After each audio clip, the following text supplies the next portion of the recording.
దేవుని స్తోత్రం. హల్లెలూయా. అందరూ గట్టిగా చెప్పండి హల్లెలూయా. మరొకసారి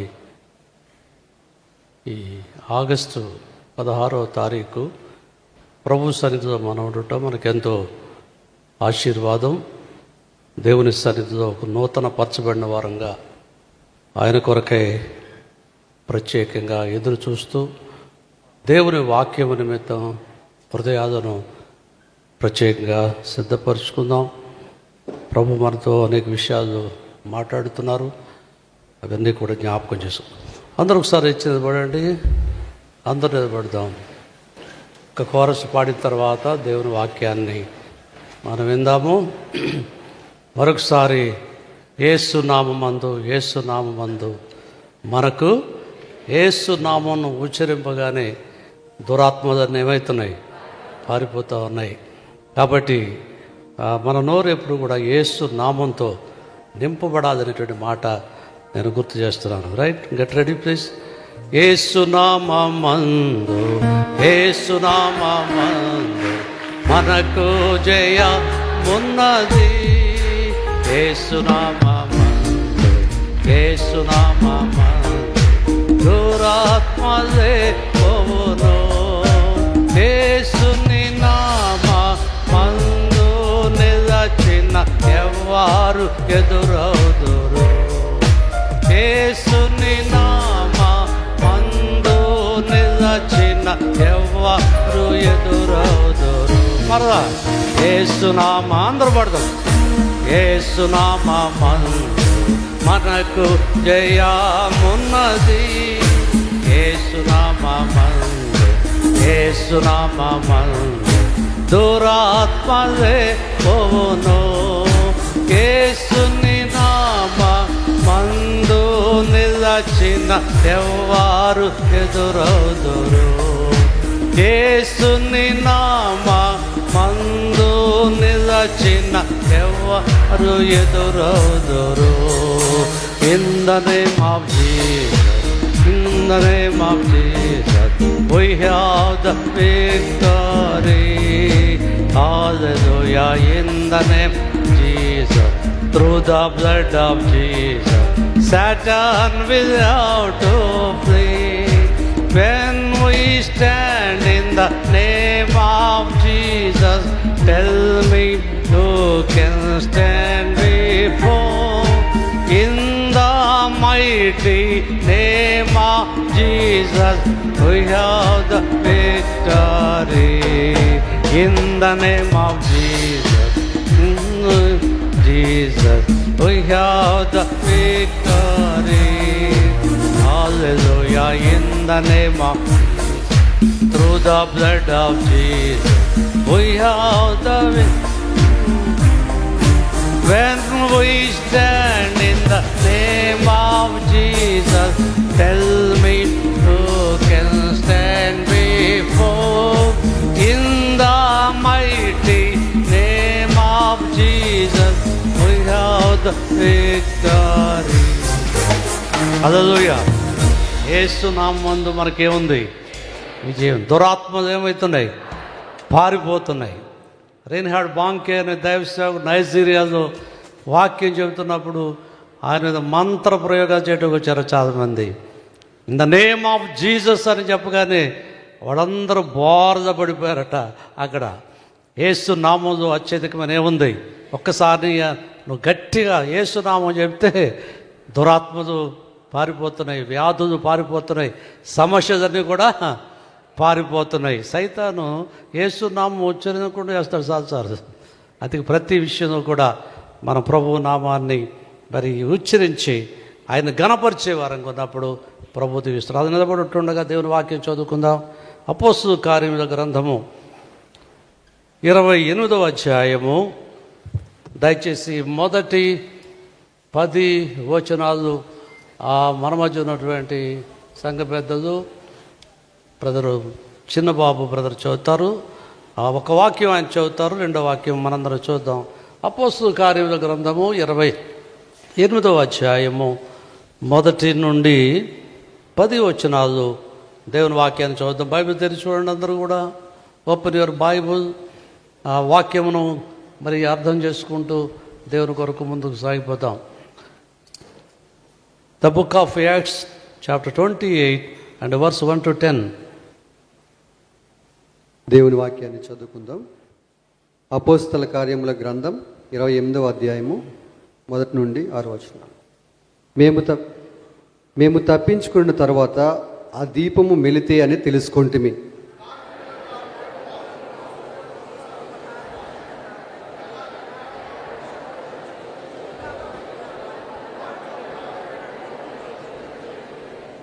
అప్పుడు పౌలు మోపెడు పుల్లలేరి ఆ పుల్లల మీద వేయగా ఒక సర్పము కాకకు బయటకు వచ్చి అతని చెయ్యి పట్టెను.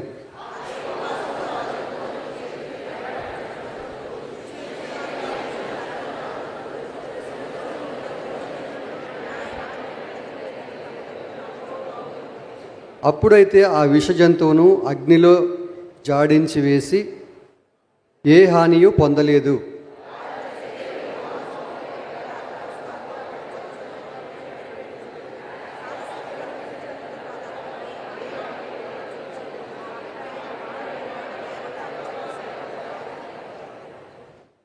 పొప్లి అను ఒకడు ఆ ద్వీపంలో ముఖ్యుడు, అతనికి ఆ ప్రాంతంలో భూములుండెను. అతడు మమ్మను చేర్చుకొని 3 దినములు స్నేహభావంతో ఆతిథ్యం ఇచ్చెను.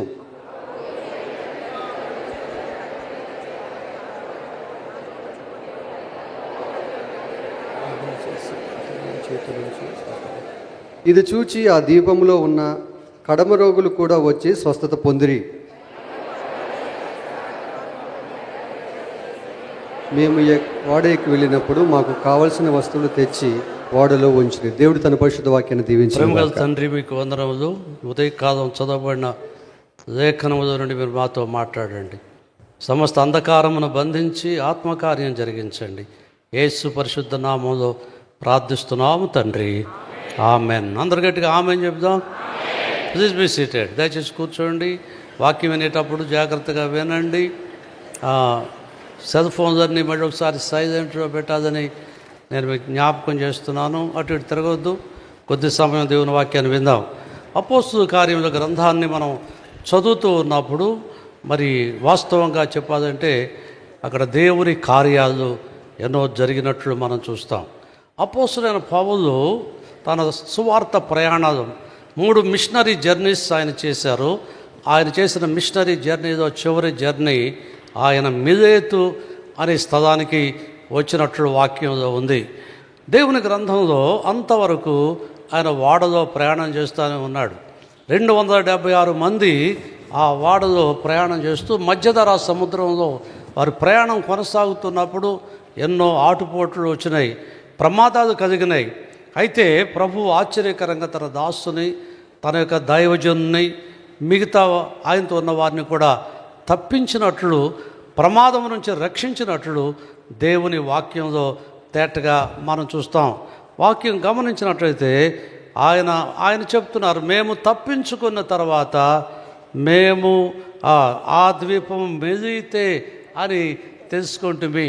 మధ్యధరా సముద్రంలో కొన్ని ద్వీపాలు ఉన్నాయి, ఐలాండ్స్ ఉన్నాయి. మనకు కూడా బంగాళాఖాతంలో ఐలాండ్స్, అండమాన్ నికోబార్ ఐలాండ్స్ ఉన్నాయి. మరి ఆ రీతిగానే మెడిటరేనియన్ సీలో కూడా అనేకమైనటువంటి ద్వీపాలు ఉన్నాయి. సైప్రస్ అనే ద్వీపం ఉంది, మెలితే అనే ఒక ద్వీపం ఉంది. ద్వీపం అంటే చుట్టూ సముద్రము, మధ్యలో ఏముంటుంది? భూమి ఉంటుంది. దేవుని బిడ్డ ద్వారా దైవజనుడు ఆయనతో ఉన్న 276 మంది కూడా అక్కడికి వచ్చినట్లు వాక్యాన్ని తేడా చూస్తాం. మేము తప్పించుకున్న తర్వాత అనే మాట మనం గుర్తుపెట్టుకోవాలి. కొన్నిసార్లు నువ్వు దేవునితో నడిచినప్పుడు, దేవుని మార్గంలో నడిచినప్పుడు కొన్ని తప్పిస్తాడు ఆయన నిన్ను. ప్రమాదముల నుండి, కీడుల నుండి, అపాయముల నుండి, భయంకరమైనటువంటి యాక్సిడెంట్ల నుండి, సమస్యల నుంచి ఆయన ఏం చేస్తారు? తప్పిస్తారు. ఈ రోజుల్లో దేవుని బిడ్డలుగా మనం తప్పించబడే వారంగా ఉండాలని ప్రభువు మాట్లాడుతున్నాడు. దావీదు మహారాజు తన ఆ జీవితంలో ఆయన తప్పించబడ్డానని చెప్పి ఎన్నో విషయాలు గుర్తు చేశారు.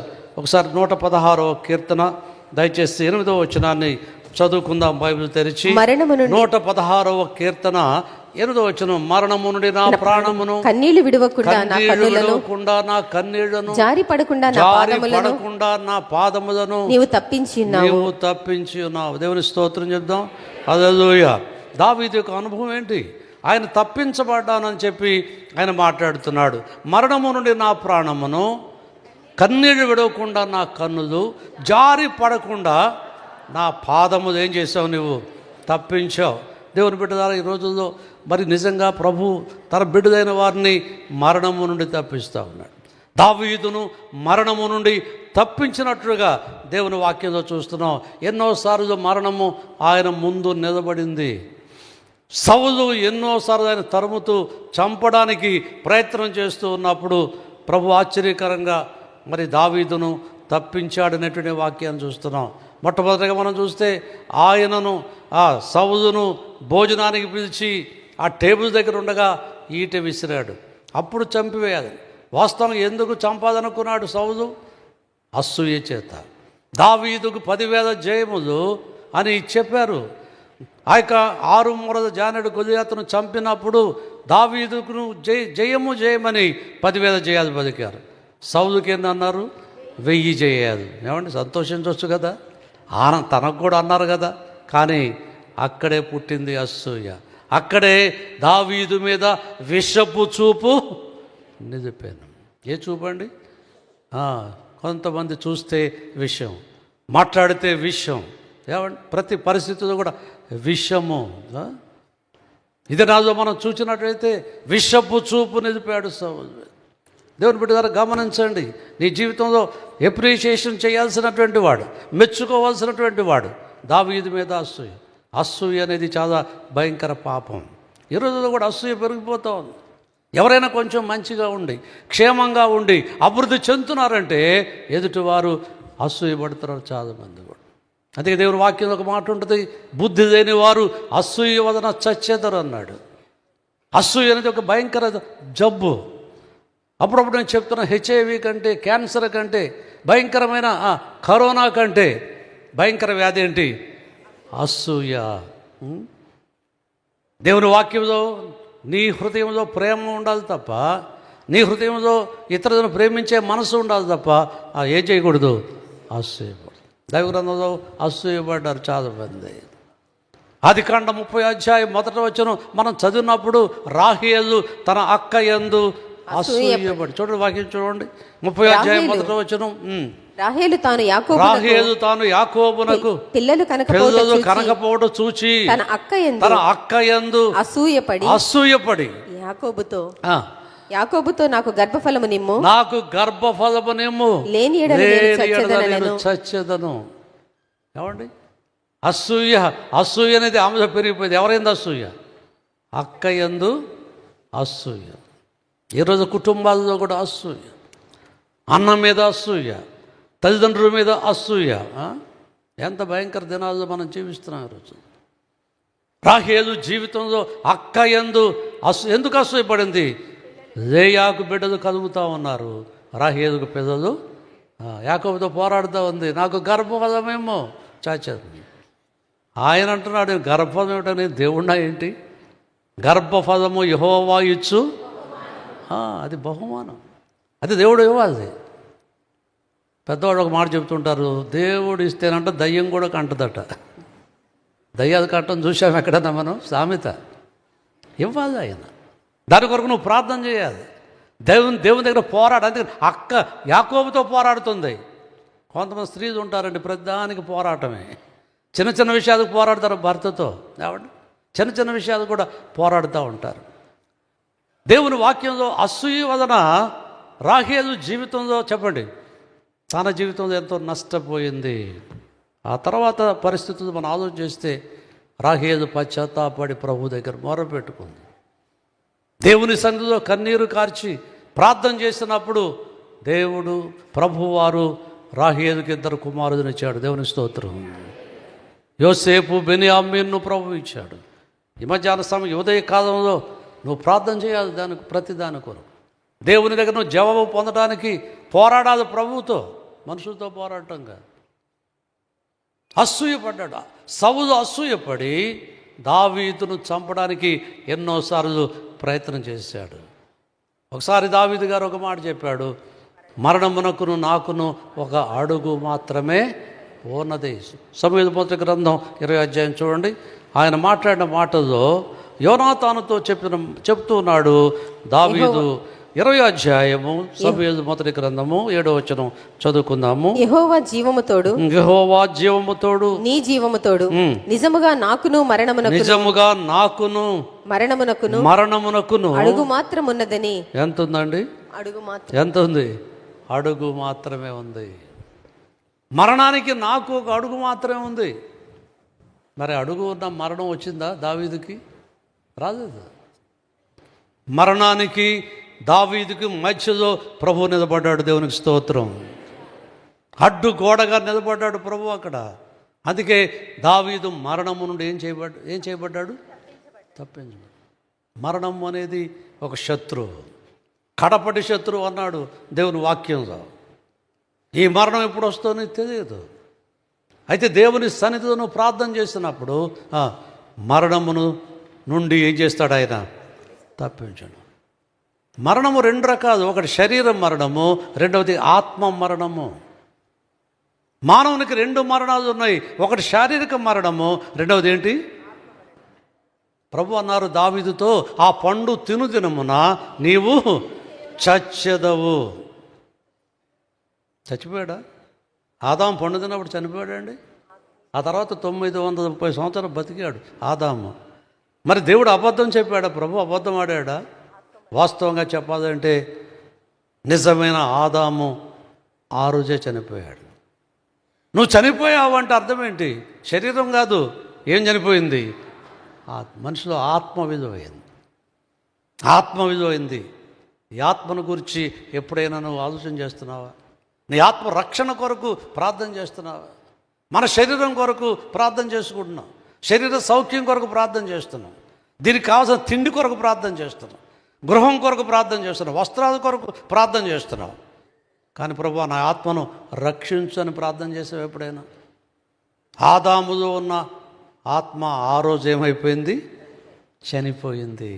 అందుకే మనిషి జీవితము చెప్పండి, బ్రతికియుండియు ఎవరితో?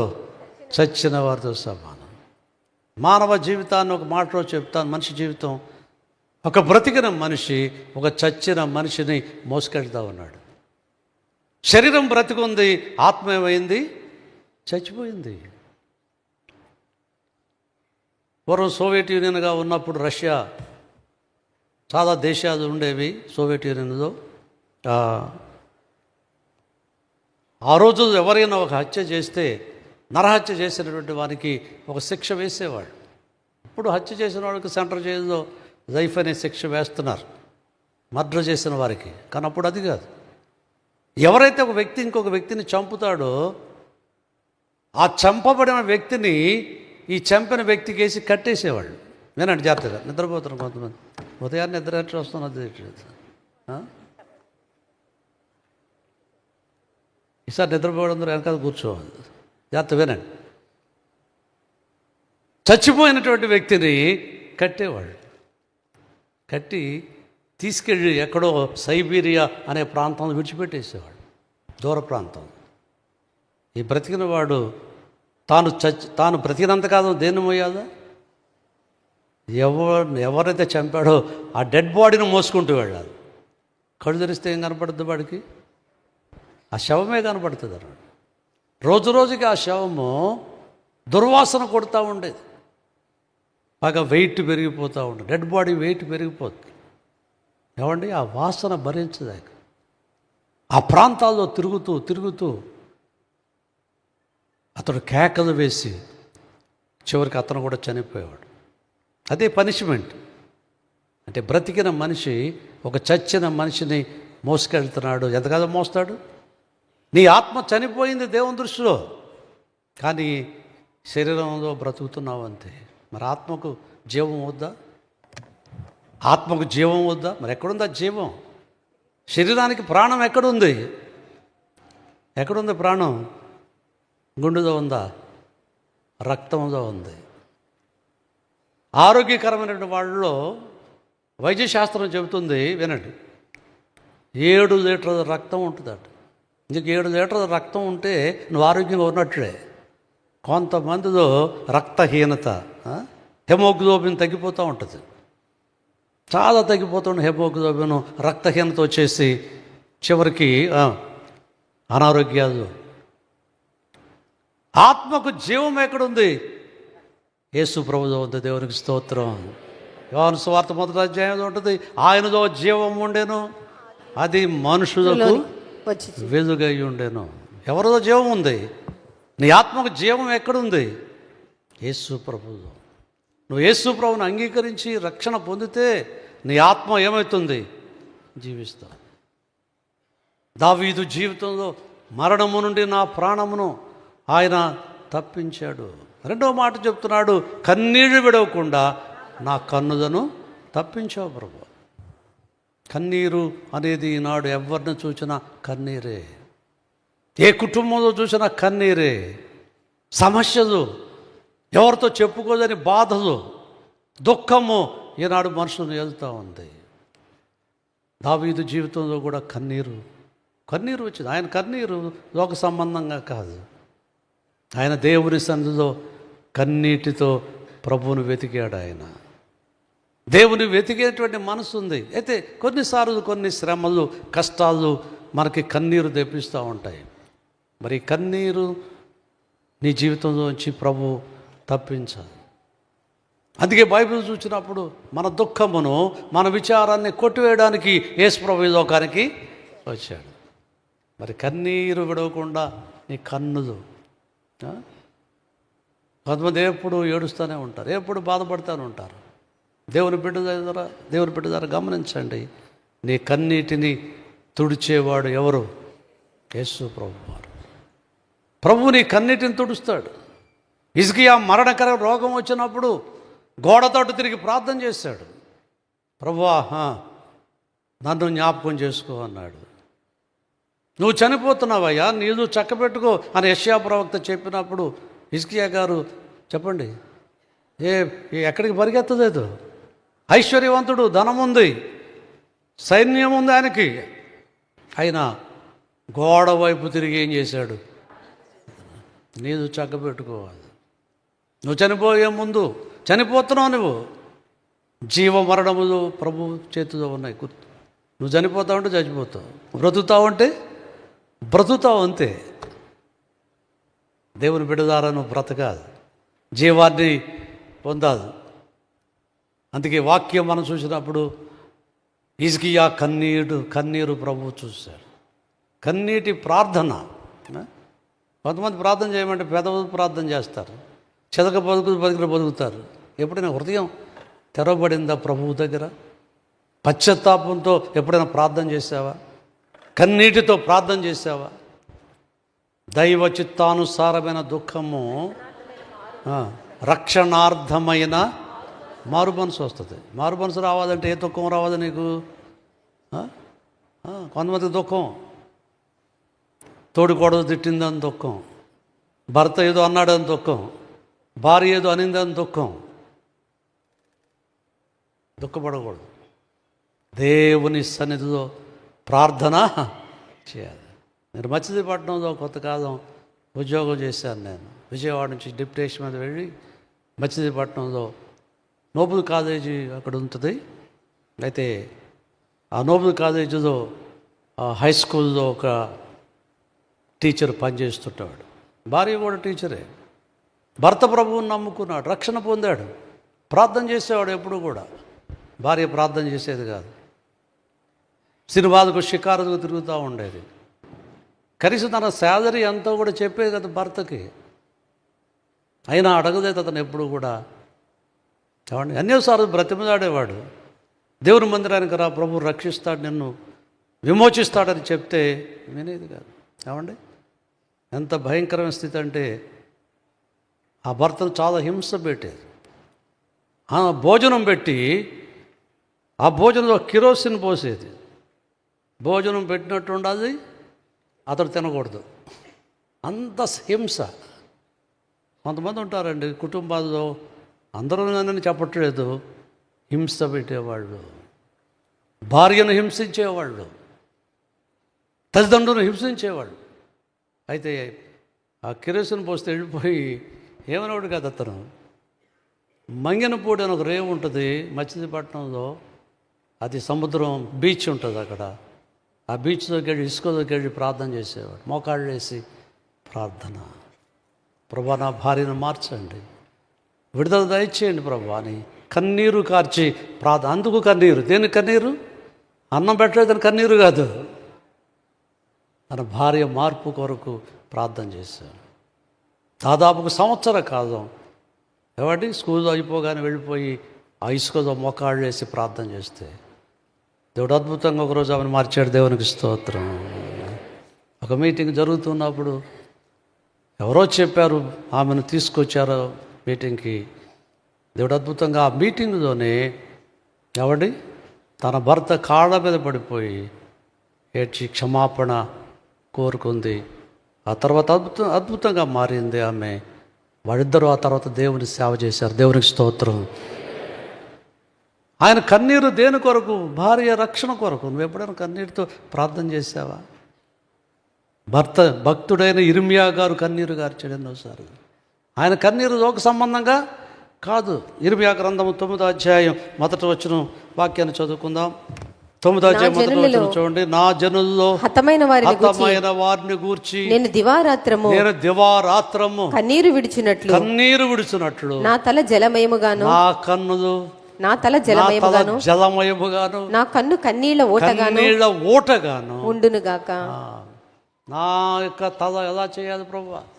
ఒక వాటర్ ట్యాంకుగా చేయండి. ఆ వాటర్ ట్యాంక్ నుంచి నీరు వస్తున్నట్లుగా నా కన్నుల నుంచి కన్నీరు. ఎందుకు? నా జనుల్లో హతమైన, ఎందుకు? నా జనుల్లో చచ్చిపోయారు చాలామంది, మృతమైన వారుగా ఉన్నారు ప్రభువా అని ఇర్మియా కన్నీరు కార్చి ప్రార్థన చేశాడు. దేవుని వాక్యంలో ఆయన మాట్లాడు. చూడండి, క్రితం వచ్చిన చదివినట్లయితే చదవండి. నా జనులందరూ వ్యభిచారులను ద్రోహుల సమూహమునై ఉన్నారు. నా జనులందరూ ఈ సమూహమై ఉన్నారు. ఈరోజు ఈ సమూహాలు పెరిగిపోయినాయి. ద్రోహముతో నింపడిన వాళ్ళు, కృతజ్ఞత లేనటువంటి వారు, మంచితనం లేనివారు, మర్యాద లేనటువంటి వారు.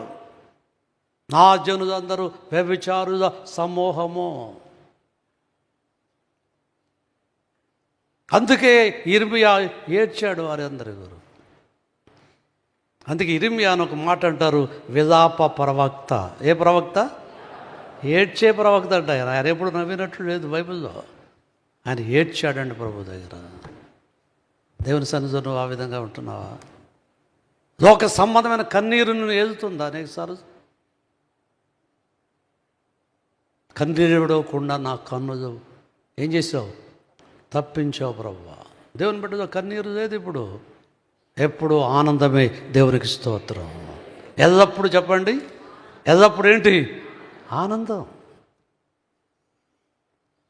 ఒక ఆయన పేరు ఒక బ్రదర్ ఉండేవాడు గుంటూరు జిల్లాలో, ఆనందరావు ఆయన పేరు. ఎప్పుడు ఏడ్చేవాడు. ఒకసారి అన్న ఆనందరావు పేరు తీసేవయ్యా, ఏం పేరు పెట్టుకోదు నువ్వు? దుఃఖరావు అని పెట్టుకో. కొంతమంది ఎప్పుడు ఏడుస్తూనే ఉంటారు. నిజమైన ఏముండాలా? ఆనందం. ఎల్లప్పుడూ ప్రభువునందు ఆనందించుడి. మరలా చెప్పుదును, rejoice in the Lord always. And again I say rejoice in the Lord always. ఎల్లప్పుడూ ప్రభు ఏముంది? మరి ఆనందం ఉందా నీకు? సంతోషంగా ఉన్నావా? అంటే చికెన్ బిర్యానీ తిన్నప్పుడు మహా ఆనందంగా ఉంటుంది కొంతమంది. అదే చింతపండు రసం అయితే తీసేయి. ఏది ఇచ్చినా ప్రభువుని స్తుతించాలి. దేవునికి స్తోత్రం. సార్ అమలాపురం దగ్గర ఒక మీటింగ్కి వెళ్ళాను నేను. ఒక సహోదరి నన్ను భోజనానికి పిలిచింది. మీటింగ్ అయ్యాక భోజనం అంటే మా ఇంటికి రెండు అయ్యగారు ఒకసారి ప్రార్థన చేయండి అంటే పదుటూరు అది. నేను దూరకెళ్తే తాటాకి కొబ్బరి ఆకులు ఉంటాయి. ఆ ప్రాంతంలో కొబ్బరి ఆకులతో ఇళ్ళేస్తారు. చాలా పేద గృహం చెప్పాలంటే. ఇల్లు సరిగ్గా లేదు, ఆకులు కూడా సరిగ్గా లేవు. వెళ్ళాను, నేను కూర్చున్నాను. కూర్చోవడానికి కూడా కుర్చీ లేదు అక్కడ, చాప ఉంది. ఆ చాపేసింది ఆమె. కూర్చున్నాను చాపేసి. లోపల నుంచి మట్టి ఆ పిడతలో ఆహారం తీసుకొచ్చింది. అయ్యగారు ఇది తాగండి, తినండి అంది. చూశాను దేవుని బిడ్డ ద్వారా నూకల జావ. ఆ నూకల జావలో తెల్ల పురుగులు తిరుగుతున్నాయి. ఇప్పుడు ఆమె ఏమంటుంది? ప్రేమ. దైవజనుడు పెట్టాది నేను. అదేముంది ఆమె ఇంటిలో, పేద కుటుంబం. నేను నమ్మండి దేవుని బిడ్డ ద్వారా. దేవుని స్తుతించి అసలు తాగదేమో అది, గడగడ తాగాను. దేవునికి స్తోత్రం. దేవుని అందుకే వాక్యంలో ఉంటుంది, పగవాని ఇంట క్రొవ్విన ఎద్దు మాంసము తినుట కంటే ప్రేమ గల చోట ఆకుకూరల భోజనం తినుట శ్రేష్టం. కొంతమంది భోజనం పెట్టి లెక్క తీసుకుంటూ ఉంటారు. నేను పెట్టిన భోజనం ఎంత, దీనికి ఎంత అయింది, దీనికి ఎంత అయింది, వీళ్ళు మరదా నాకు పెట్టగదరా. ప్రేమ ఉన్న చోట నువ్వు వెళ్ళాలి. ఆనందంగా ఉండాలి జీవితంలో. యెహోవా ధర్మశాస్త్రమునందు ఆనందించుచు దివారాత్రము. పగలు రాత్రి కూడా ఏం చేయాలా? దేవుని వాక్యాన్ని ధ్యానం చేస్తున్నావా నువ్వు? మన ధ్యానం అంతా ఏంటి ఏమండి? వాళ్ళు BMW కారు కొనుక్కున్నారు, నాకు చిన్న కారే ఉంది. వాడు 3 అంతస్తులు వేశారు, నాకు పెంకిటిదే ఉంది.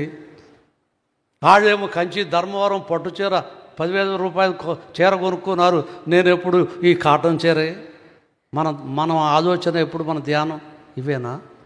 అవసరమైతే ఇస్తాడు నీకు. దేవునికి స్తోత్రం. ఈ సేవా జీవితంలో మేము దేవుణ్ణి మాకు అది ప్రభు అడగలేదు, అసలు ప్రార్థన చేయదు. డొక్కు సైకిల్ ఉండేది, ఆ సైకిల్ కొరకు కూడా అడగలేదు. నేను సెంటర్ జైలులో పనిచేసే ఒక సోదరుడు ఫస్ట్ మా పరిచర్యలో రక్షణ పొందాడు. ఆయన జైలు వార్డరు. పరిస్థితి చూసి ఒకరోజు సైకిల్ కొనుక్కొచ్చాడు. 160 రూపాయలు పెట్టి కొనుక్కొచ్చాడు సైకిల్, హీరో సైకిల్. ఇనుము దాకా ఉండేది, అది ఇనుము ఐరన్ దాకా ఉండేదండి. ఆ సైకిల్ తొక్కుతూ ఈ ప్రాంతాలన్నీ తిరిగాను నేను.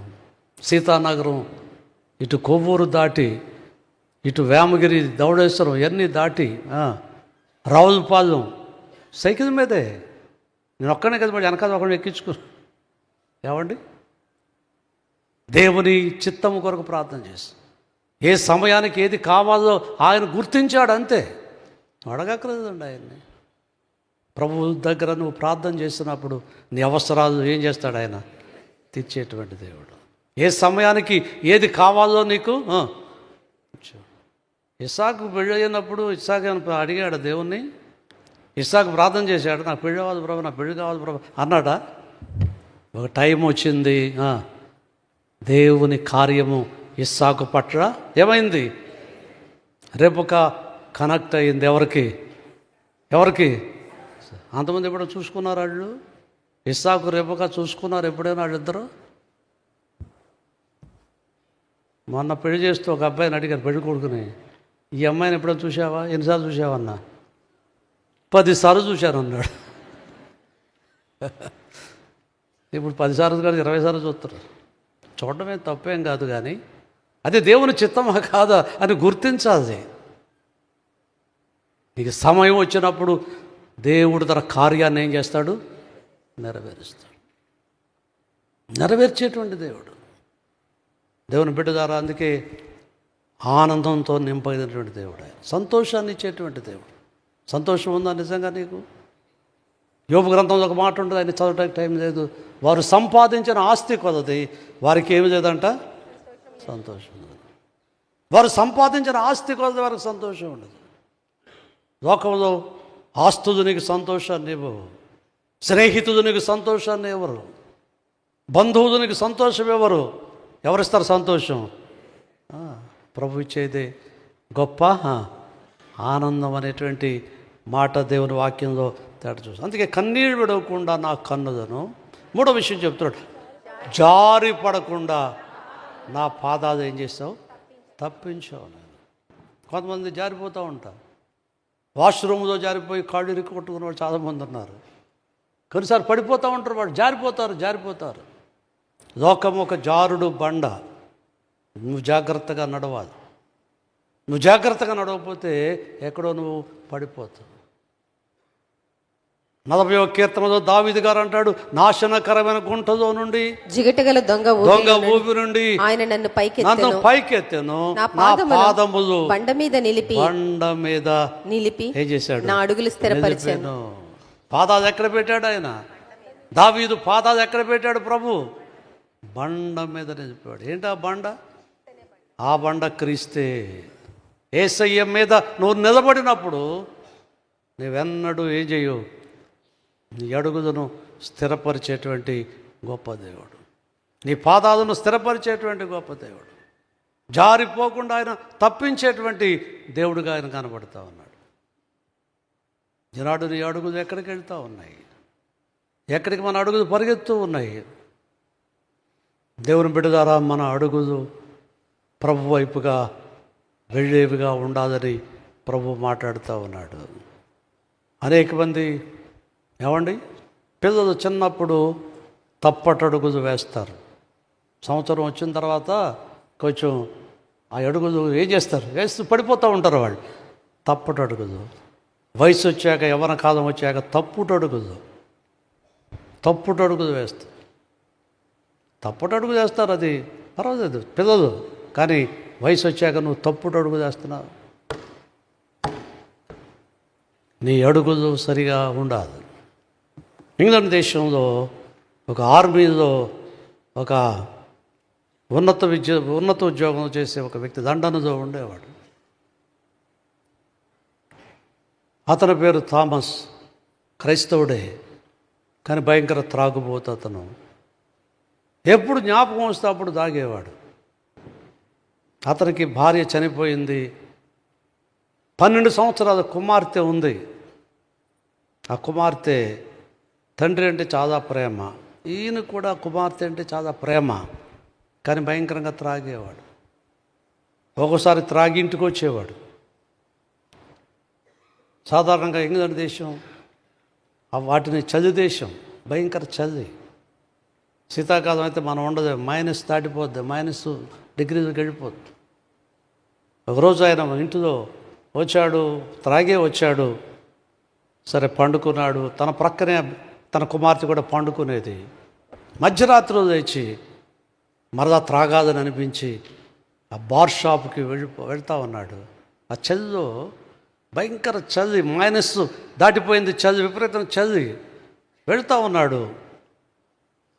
అతను వెళ్ళిన తర్వాత కుమార్తె లేచి, డాడీ ఏమయ్యాడు, ఎక్కడికి వెళ్ళాడో చూసింది. అతని అడుగులు ఇంటిలో నుంచి రోడ్డు మీద ఉన్నాయి. ఓహో, మా డాడీ ఇలాగ వెళ్ళాడా అనే అమ్మాయి కూడా అడుగులు వేసుకుంటూ బయటకు వచ్చింది. ఆ భయంకరమైన చలి ఏమై ఆ యొక్క ఉదనంతా కప్పుకోవాలి, తలకి చేతులకి మొత్తం కప్పుకోవాలి. కానీ అలాగే యాజిటీస్కి వచ్చేసరికి ఆ చలి ఎముకలు కొరికి వేసి ఆ రోడ్డు మీదే ఆ అమ్మాయి చనిపోయింది. రోడ్డు మీద పడిపోయింది. ఇతగాడు బాగా త్రాగి వస్తూ మత్తులో ఆ బిడ్డను, కుమార్తె కూడా తొక్కుకుంటూ ఇంట్లోకి వచ్చాడు. మత్తులో తొక్కుకుంటూ వచ్చాడు. ఉదయం అయిన తర్వాత చూస్తే ఆ బిడ్డ అక్కడ లేదు. ఏమైపోయింది నా కుమార్తె అని బయటకు చూస్తే రోడ్డు మీద డెడ్ బాడీగా ఉంది. తండ్రి వేసిన అడుగులో ఏమేసింది ఆ అమ్మాయి? అడుగులు వేసింది. దేవుని సన్నిధిలో నీ అడుగులు ఎటు వెళ్తా ఉన్నాయి?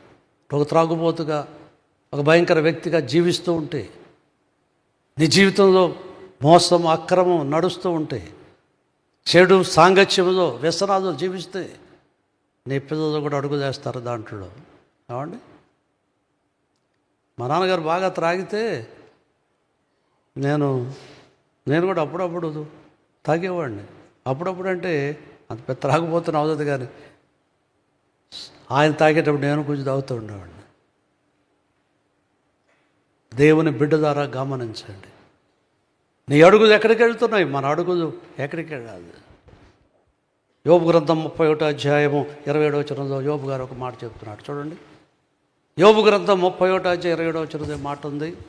నా హృదయము రహస్యముగా ప్రేరేపింపబడి ఆ, వారి తట్టు చూచి నా 31వ అధ్యాయము నా అడుగుల లెక్క ఆయనకు తెలియ ఎన్నో వచ్చిన చూడండి. 31 అధ్యాయం 37వ వచనం చదవండి. నా అడుగుల లెక్క ఆయనకు నా అడుగుల లెక్క ఆయనకు తెలియచేసేదను, రాజువలే నేను ఆయన ఎద్దకు వెళ్ళేదను. రాజు వలె నేను ఆయన ఎద్దకు వెళ్తాను. నా అడుగుల లెక్క మనది ఎక్కడికే దేవుడు ఒక ఆయన ఉన్నాడు, గుర్తుపెట్టుకోండి. సాధారణంగా గవర్నమెంట్ ఆఫీసుల్లో, డిపార్ట్మెంట్స్లో ఆడిట్ డిపార్ట్మెంట్ ఉంటుంది. లెక్క అడుగుతారు వాళ్ళు, లెక్కలు చూస్తారు. లెక్కలు సరిగా లేకపోతే పనిష్మెంట్ ఉంటుంది. నీకు ఇవ్వబడిన ధనం విషయం లెక్క అడుగుతాడు దేవుడు నిన్ను. నీకు ఇవ్వబడిన సమయం కొరకు దేవుడు లెక్క అడుగుతాడు. ఒకరోజు దేవుడు నీకు ఇచ్చిన ప్రతి విషయం కొరకు ఏం చేస్తాడు ఆయన? మనుషులు అడగకపోవచ్చు. ఎవరు అడుగుతారు?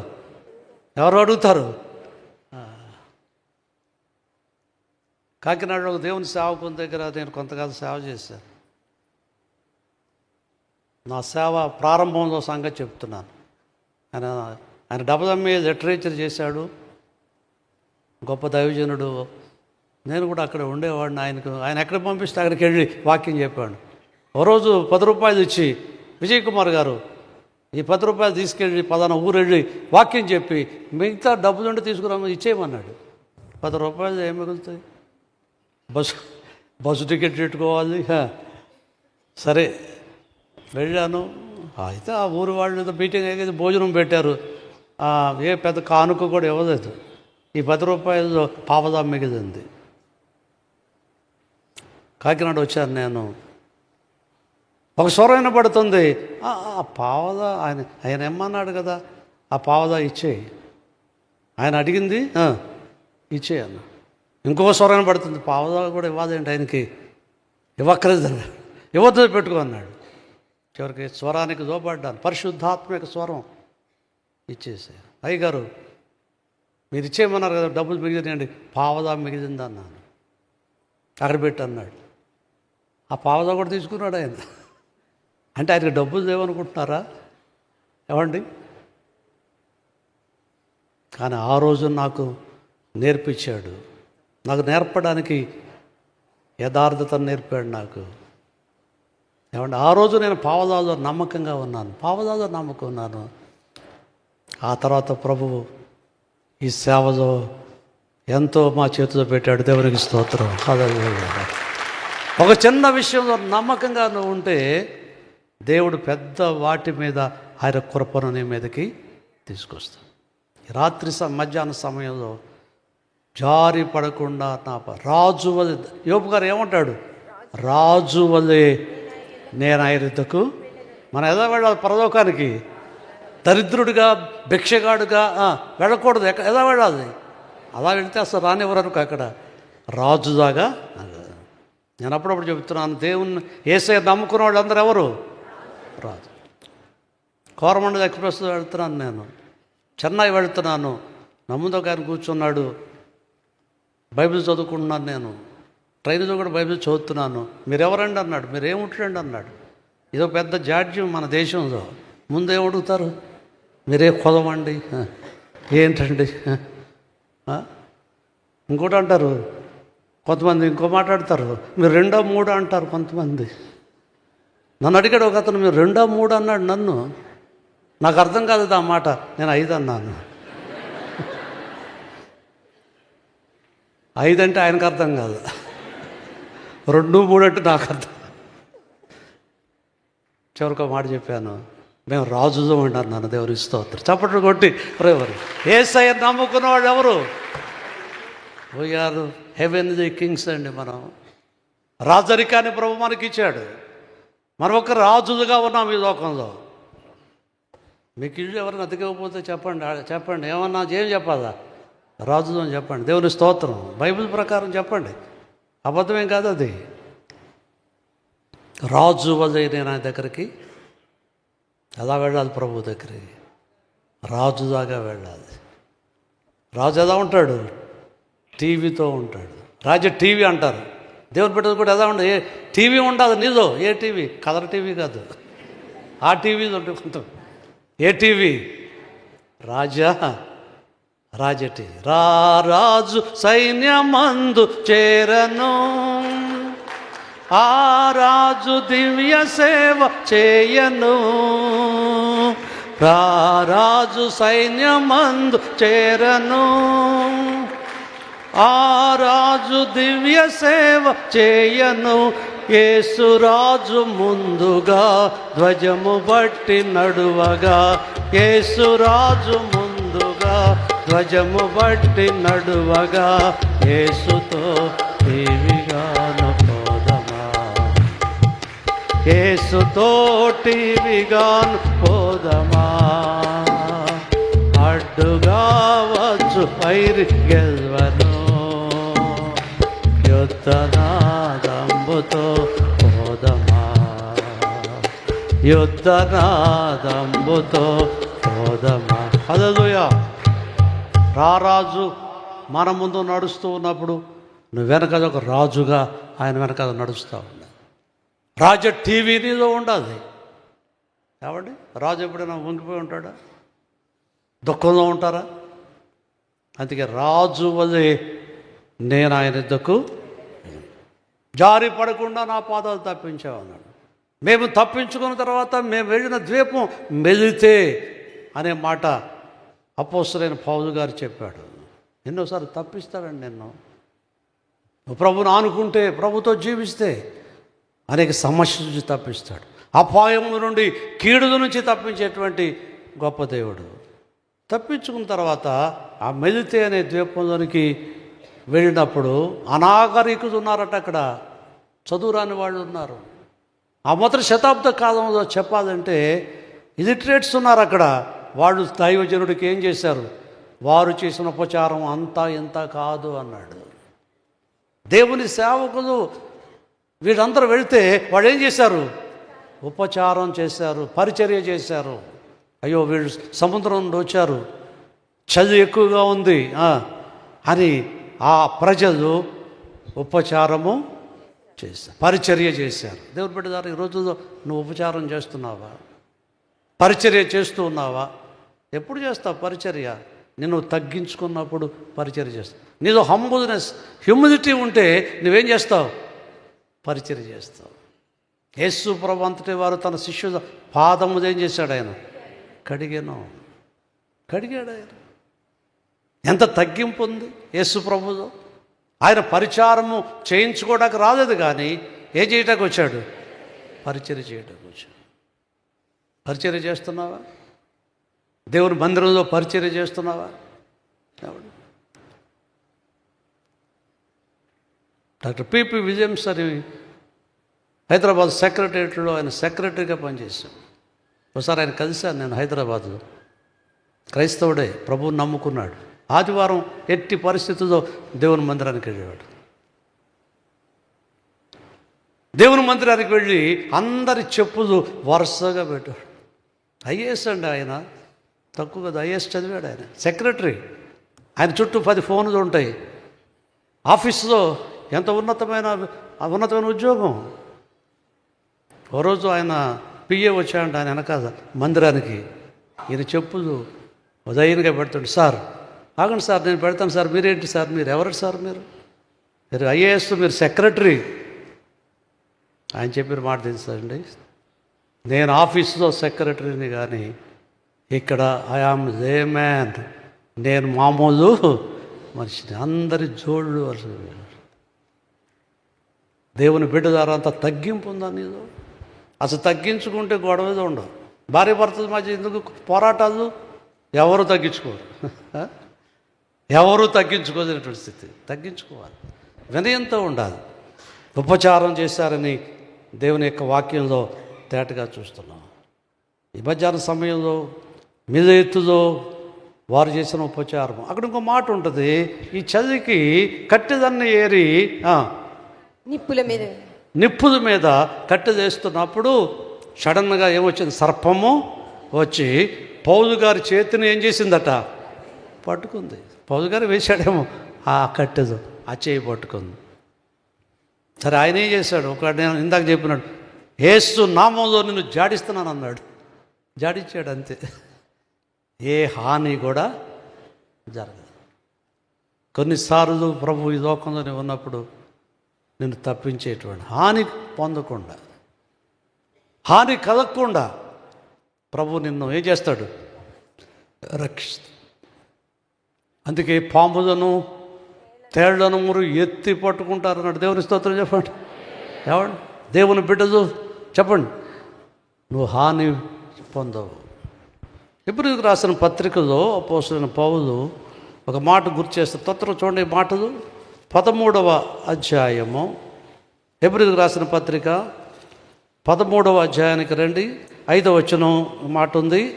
ధనాపేక్ష లేని వారే కలిగిన వాటితో తృప్తి పొంది ఉండుడి. నిన్ను ఏ మాత్రమును విడువను, నిన్ను ఎన్నడను ఎడబాయను అని ఆయనే చెప్పాను కదా.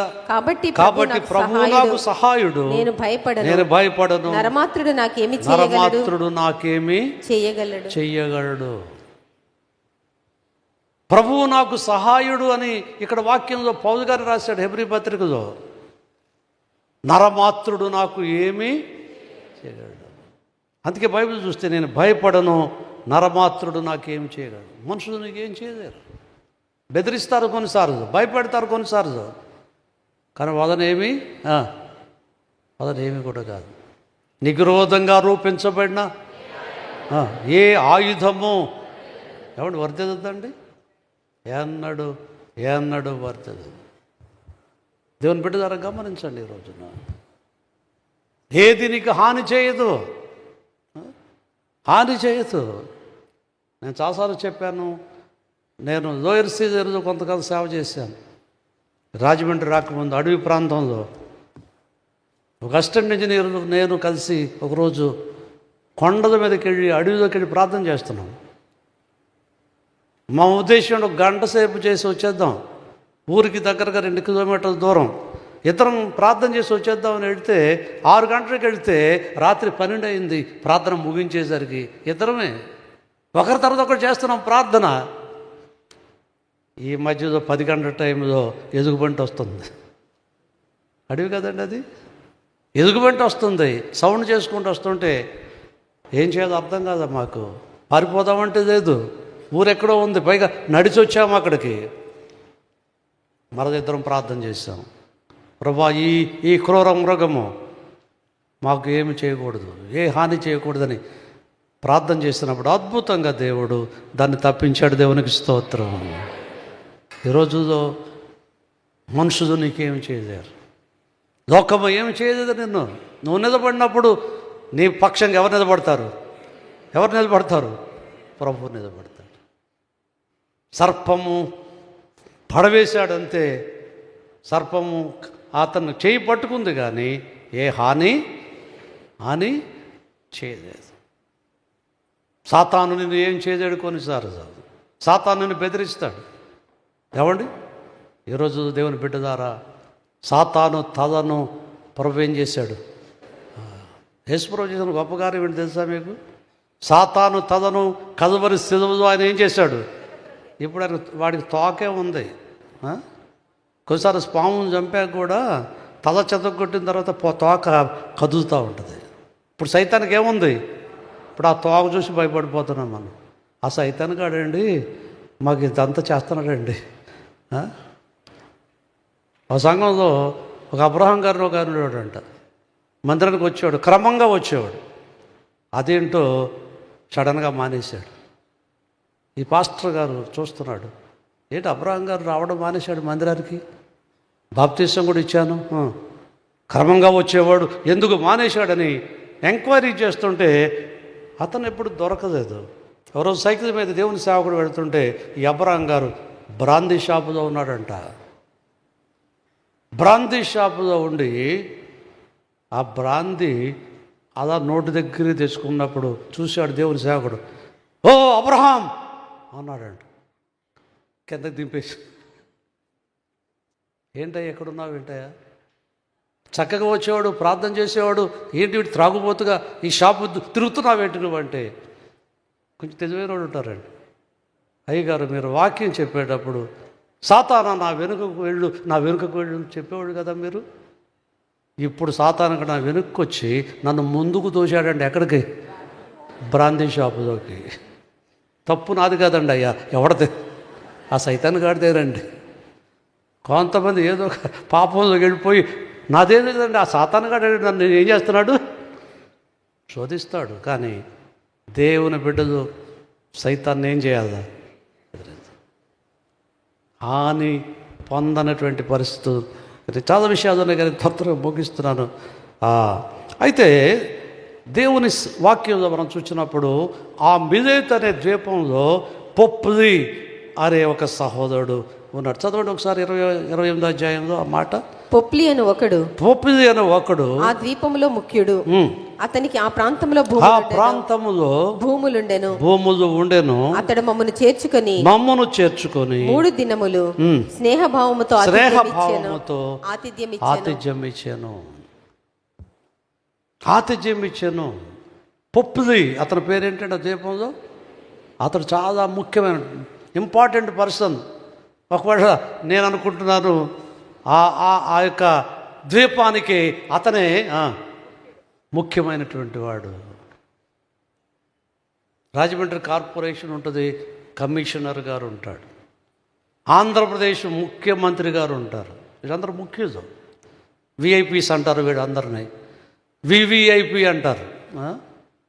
Very very important persons. పొప్పుది కూడా అలాంటి వాడే. ఆ ద్వీపంలో ముఖ్యుడిగా కనబడుతున్నాడు. కానీ ఇతని గురించి మంచి లక్షణాలు పౌలు గారు చెప్పారు, మంచి విషయాలు చెప్పారు ఆయన. పొప్పుది అనేటువంటి మాటకు సమర్పణ అని అర్థము. Sacrificial man. ఈ లోకంలో ఎంత ముఖ్యుడివైన నీదో సమర్పణ ఉండాలి, నీదో దాతృత్వం ఉండాలి, నీదో దైవ ప్రేమ ఉండాలి. ఉండాల్సిన లక్షణాలు అవే. సమర్పణ కలిగినటువంటి వాడు అతనికి ఏమున్నాయి? పొలాలు ఉన్నాయి, ఆస్తులు ఉన్నాయి. ఆస్తులు ఉండవచ్చు, ఉండకూడదని అంటలేదు. కానీ ఆస్తులతో నువ్వేమైనా దేవుని సేవ చేస్తున్నావా? ఆస్తులతో నువ్వు పరిచర్య చేస్తున్నావా ఏమైనా? అందుకే బైబిల్ ఇప్పుడు ఒక మాట చెబుతుంది, ఇహమందు ధనవంతులైన వారు గర్విష్ఠులు కాక సత్క్రియలనే ధనమును సంపాదించుకోదు. ఏ ధనం? సత్క్రియలు చేయడం అనేది, మంచి కార్యాలు చేయటం అనేది, దేవుని కార్యాలు చేయటం అనేది అవసరం. చాలామంది డబ్బు ఉంటుందండి, ఉపయోగం ఏమి ఉండదు. నేను మొన్న కూడా చెప్పినట్టున్నాను. మన ఫస్ట్ సండే నేను బెంగళూరు వెళ్ళాను.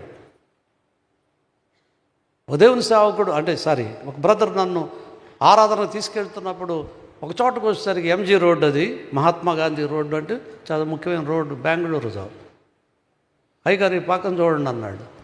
ఆ పక్కన చూస్తే 20 అంతస్తుల బిల్డింగ్ ఉంది, 15 అంతస్తులు ఉంది బిల్డింగ్. ఇటువైపు చూడండి అన్నాడు. చూసాం. ఏంటయ్యా బాబు చూడమన్నావు, ఏంటి ఇంత ఏంటి అన్నాడు. ఈ ఇంటిలో ఉన్న వ్యక్తికి 800 కోట్ల ఆస్తుంది. అదే కాదు, హెలికాప్టర్ కూడా ఉందంట ఆయనకి. ఏముంది? మంచిదేగా ఉంటాం అన్నాను నేను. విచారకరమైన విషయం ఏంటంటే ఈ మధ్య కాలంలో ఏం జరిగిందో తెలియదు, ఇంట్లో గన్నం తీసుకొని తుపాకీతో కాల్చుకొని చచ్చిపోయాడు అతను. 800 crores ఆఫ్ మనీ ఉంది అతనికి. హెలికాప్టర్ ఉంది బెంగళూరులో. ఎక్కడికి వెళ్ళాలంటే హెలికాప్టర్లో వెళ్ళేవాడట. చెన్నై వెళ్ళాలన్నా, ఇండియాలో ఎక్కడికి వెళ్ళాలన్నా లేదు. శాంతి లేదు, సమాధానం లేదు, హృదయంలో నెమ్మది లేదు. ఆస్తులని అని చెప్పి గర్వించవద్దు. దాని పక్కన పెట్టు. చెప్పండి, దేవుని సంపాదించుకునే వారంగా ఉండాలి. దేవుని సంపాదించుకునే వారికి ఉండాలి. కొన్నిసార్లు నీకు అవసరమైతే ప్రభు ఇస్తాడండి. యోసేపు తన సహోదరులు ధాన్యం కొనడానికి వస్తే ధాన్యం కొలిచాడు. ఆ ధాన్యం కొలిచి ప్రేమతో ఆడు ఇచ్చిన డబ్బులు అందులో పెట్టేశాడు. దేంట్లో? ప్రేమ. తనకు ఎంత కీడు చేసినా, అంబేసినా, అన్నది కనపడగానే తిరిగి ఏం చేస్తున్నాడు? ప్రేమతో. నువ్వు కూడా అలా ఉండాలి. శత్రువును కూడా ప్రేమించాలి, నిన్ను ద్వేషించే వారిని ప్రేమించాలి. ప్రేమతో అన్ని పెడితే కొంచెం తెలివైన వాడు మళ్ళీ యోసేపు కొంచెం తెలివి. పాము వివేకుదును. నీకు తెలివి లేకపోతే లోకంలో బ్రతకలేను. తెలివి అంటే అర్థం ఏంటి? మోసం చేసే తెలివి అక్కరదా మనకి?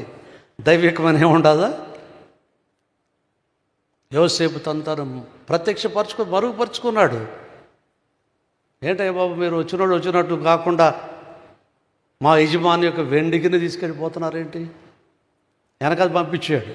సగం దూరం వెళ్ళిపోయారు. కనాన్ దేశానికి వెళ్ళిపోతూ ఐగుప్తు దేశం నుంచి కనాన్ దేశం దగ్గర 500 మైళ్ళు దూరం ప్రయాణం చేసుకుంటూ వస్తున్నప్పుడు మా యజమాని యొక్క వెండికిని పట్టుకెళ్తాం దొంగదు మీరు అని అనగానే అయ్యా మేము అదంటోవడం కాదని వెనక్కి తిరిగి వచ్చారు. ఆ తర్వాత యోసేపు వాళ్ళతో బైబిల్లో ఉన్న మాటదే, మీ గోనెల్లో మీకు ప్రభు ధనం ఇచ్చాను. హల్లెలూయా. గోనెలో ధనం ఇస్తాడా? బ్యాంకులో ఉంటుంది ధనం. అవసరమైతే ప్రభు ఏమిస్తాడు? నీకు ఇవ్వగలిగినటువంటి వాడు, నీ అవసరాలు తీర్చగలిగినటువంటి, చెప్పండి, ఆయన గొప్ప దేవుడు. భూములు ఉన్నాయి ఈ పప్పులకి. అయితే వాక్య భాగం మనం చూసినప్పుడు అతడు మమ్మను చేర్చుకున్నాడనుంది వాక్యంలో. వీళ్ళెవరో దిక్కుమాలిన వాళ్ళలాగా ఉన్నారు. సముద్రం నుంచి బయటకు వచ్చారు. సముద్రం నుంచి బయటకు వచ్చారు అంటే అలా అనుకున్నాడు. వాళ్ళని దైవజనుని చేర్చుకున్నాడు. ఈరోజు నువ్వు చేర్చుకోవాలి. దేవుని బిడ్డలను చేర్చుకోవాలి. పరిశుద్ధులను చేర్చుకోవాలి. దైవ సేవకులను ఏం చేయాలి? చేర్చుకోవాలి.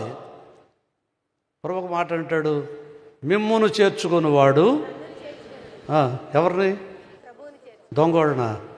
త్రాగుబోతుదనా? ఎవరిని చేర్చుకోవాలి? నువ్వు దేవుని బిడ్డలను చేర్చుకోవాలి. దేవుని బిడ్డలను చేర్చుకునేటువంటి ఒక అనుభవం నీలో ఉందా? అక్కడ ఇంకో తలంపు ఏంటంటే స్నేహభావముతో. ఏంటి అప్పుడే వచ్చారు పౌలు గారితో. ఏం చేశాడు ఆయన? స్నేహం చేశాడు. నీ స్నేహం ఎవరితో ఉండాలి? దేవుని బిడ్డలతో స్నేహం ఉండాలి.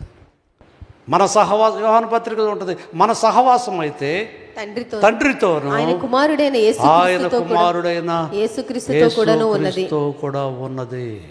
నీ సహవాసం ఎవరితో ఉండాలి? తండ్రితో సహవాసం. ఆయన కుమారుడైన తండ్రితో సహవాసం అంటే ప్రార్థన. కుమారుడితో సహవాసం అంటే దేవుని వాక్యము ధ్యానం చేయటం.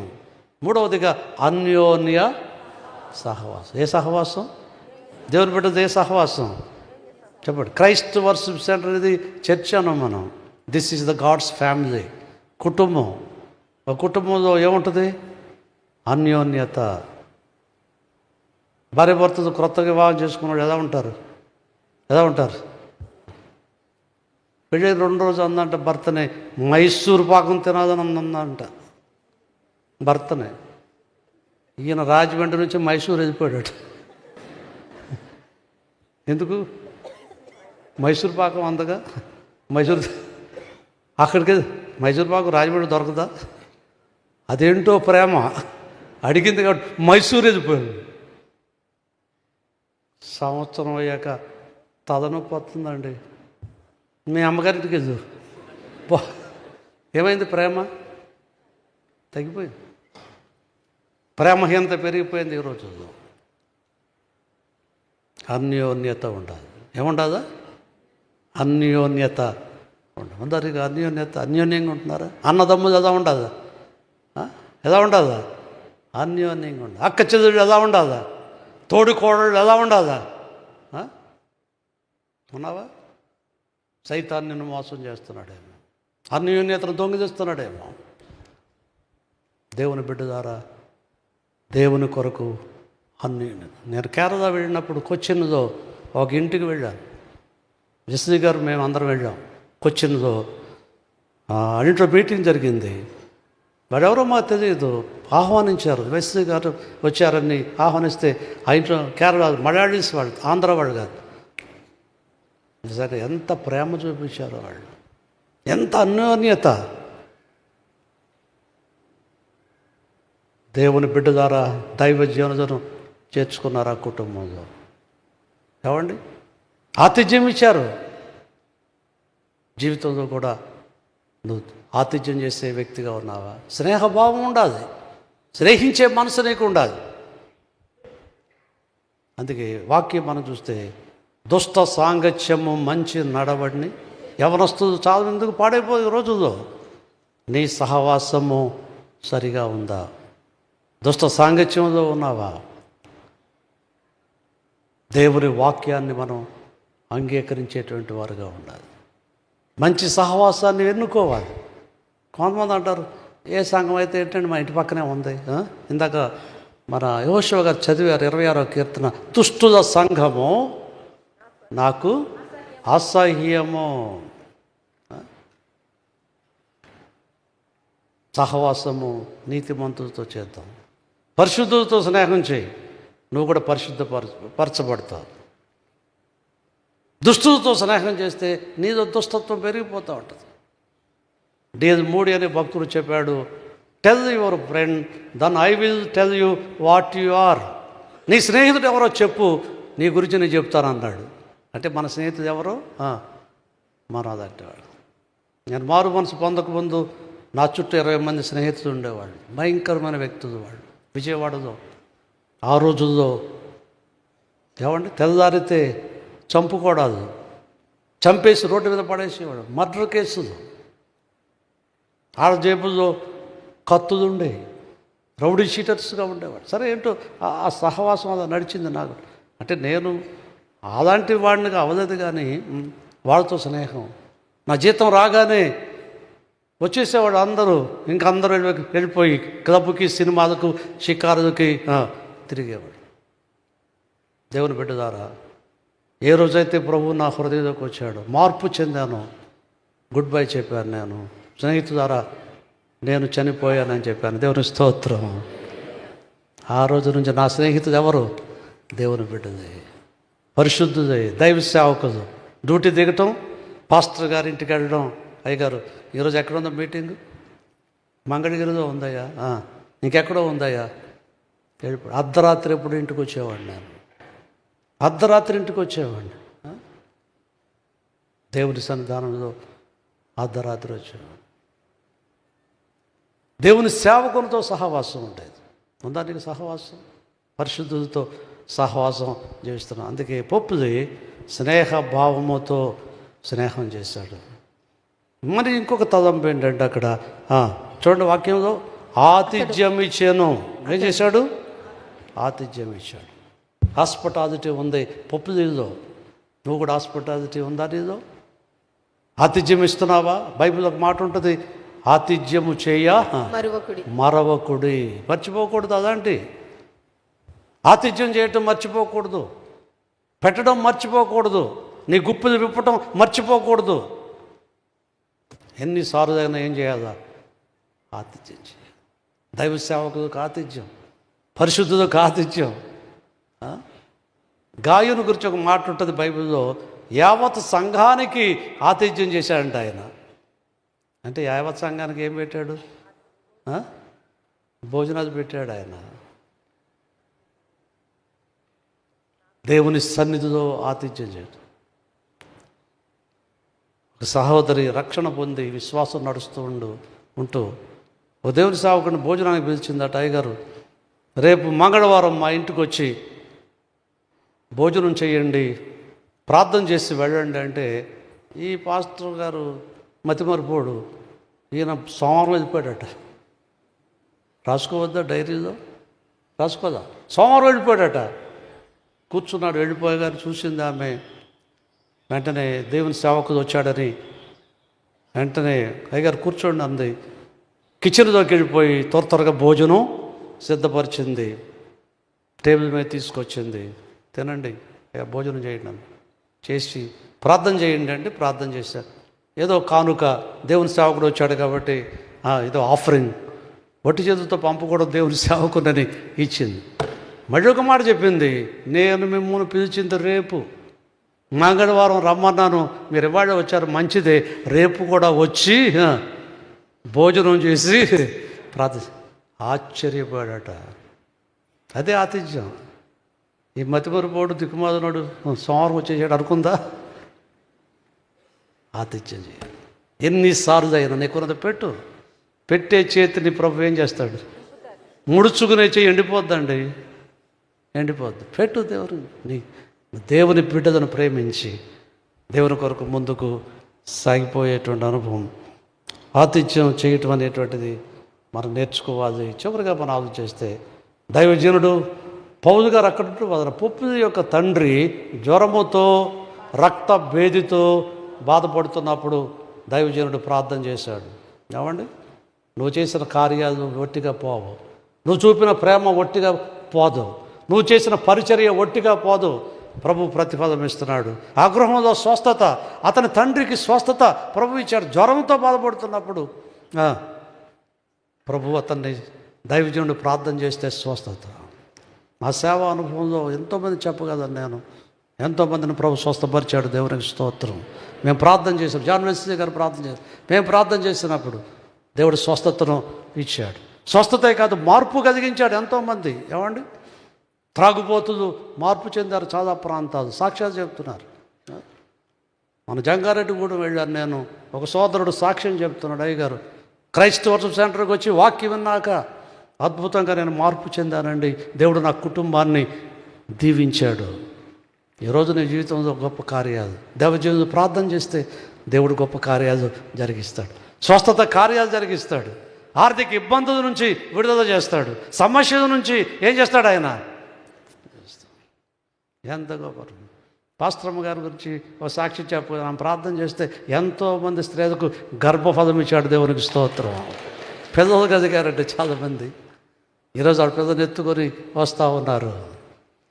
నేను కూడా ప్రార్థన చేసినప్పుడు కొన్ని ప్రాంతాల్లో కార్యాలు జరిగాయి. ఈరోజు నమ్ముతున్నావా? దేవుని కొరకు జీవించు, కార్యాల్లో పాల్గొ. మిలేతు అనే ద్వీపంలో చివరిగా మనం చూస్తే ఈ రోజున గొప్ప దేవుని సేవ జరుగుతూ ఉంది. ఆ పొప్పుది వేసిన బీజము ఈనాడు మిలేతు మధ్యధరా సముద్రంలో ఆ ద్వీపాలన్నిటిలో కూడా సువార్త వ్యాపిస్తూ ఉంది. ఎన్నో వేల మంది, లక్షల మంది ఈనాడు ప్రభువుని వెంబడిస్తున్నారు. దేవునికి స్తోత్రం.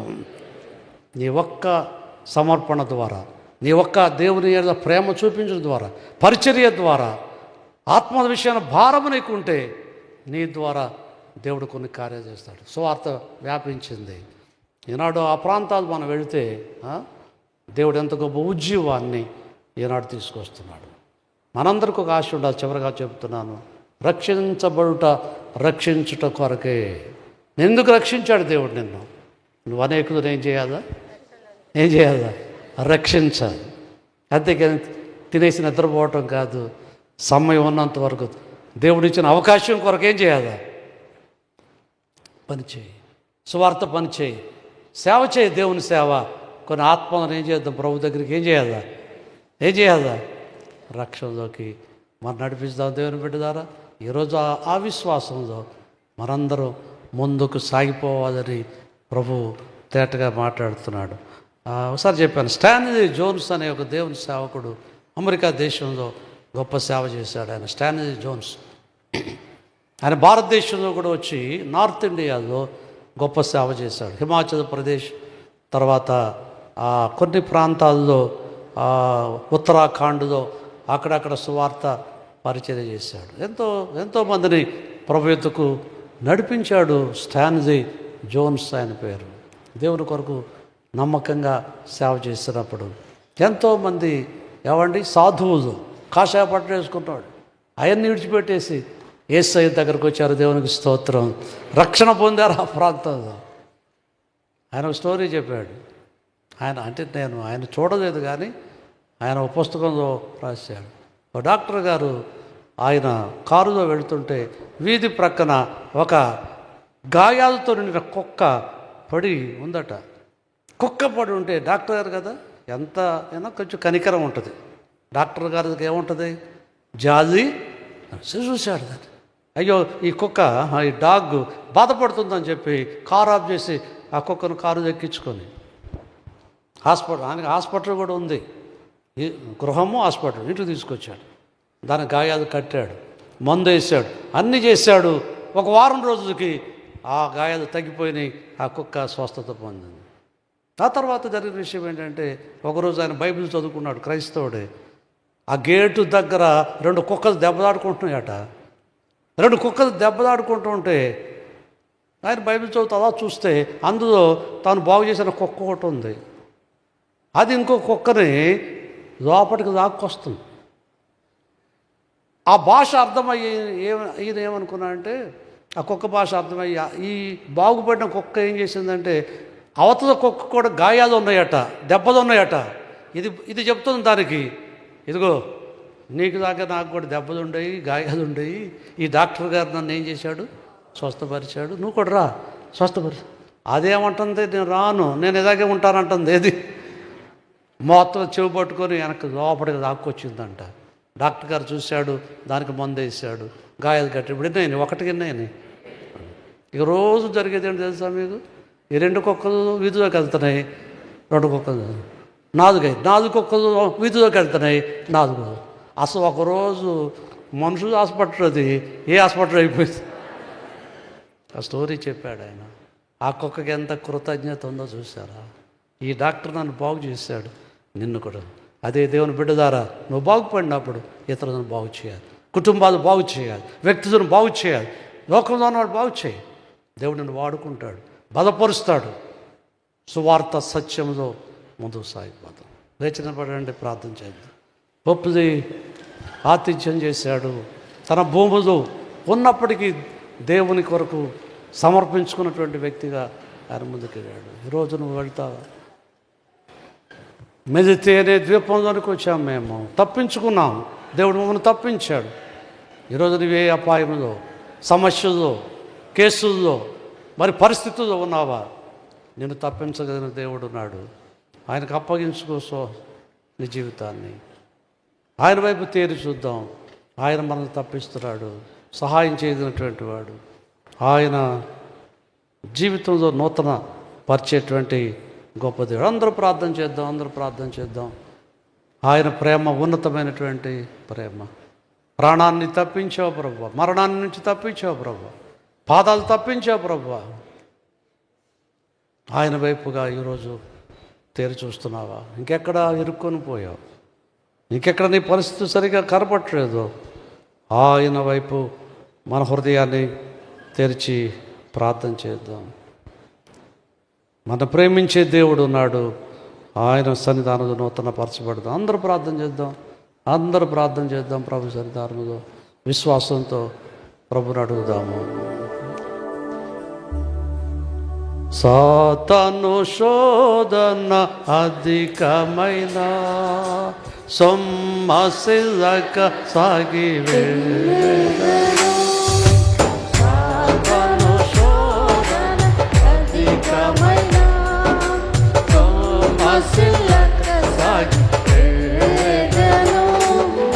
లోకము శరీరము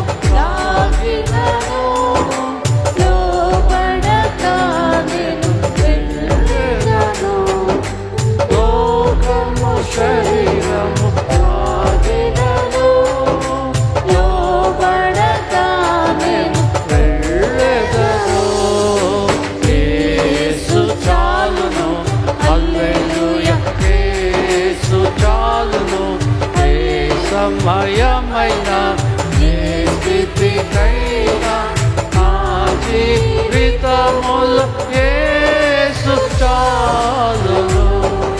యేసు చాలు నీ జీవితానికి.